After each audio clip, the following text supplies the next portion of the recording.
وعلى آل سيدنا محمد. أيها الحاضرون أوصيكم بنفسي بتقوى الله فقد فاز المتقون.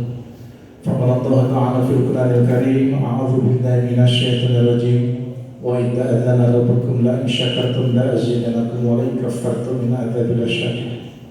رب اشرح لي صدري ويسر لي أمري واحلل عقدة من لساني يفقهوا قولي. سبحانك لا علم لنا إلا ما علمتنا إنك أنت العليم الحكيم. والحمد لله رب العالمين.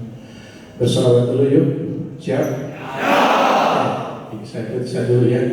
Salatullah salamullah ala taha rasulillah.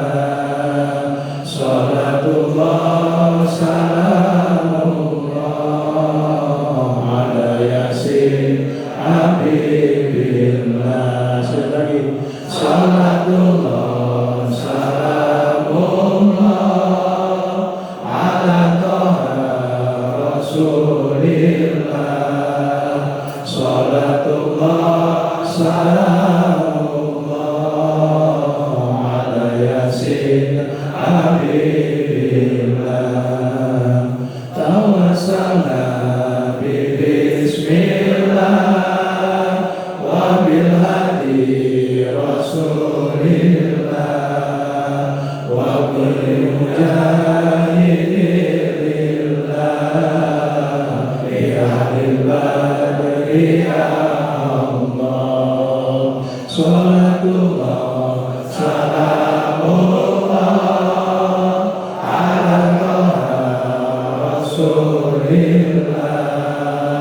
Salatullah salamullah ala yasin habibillah. Allahumma shalli wa sallim wa barik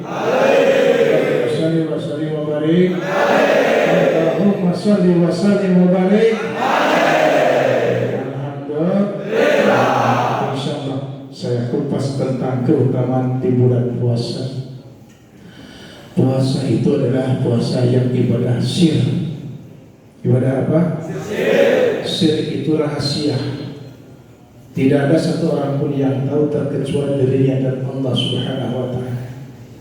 Oleh karena itulah orang bisa berbohong dan orang bisa jujur lewat puasa ini.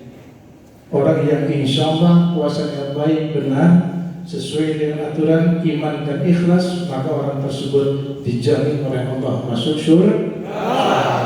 Kalian semua ini adalah calon-calon ahli surga. Ya Allah ya Rabbal alamin. Atau calon janjani.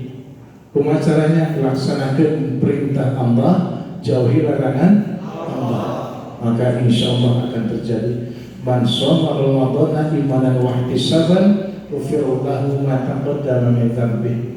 Barang siapa yang berpuasa di bulan Ramadan dengan penuh iman dan ikhlas, maka orang tersebut diampuni dosanya oleh Allah. Apa yang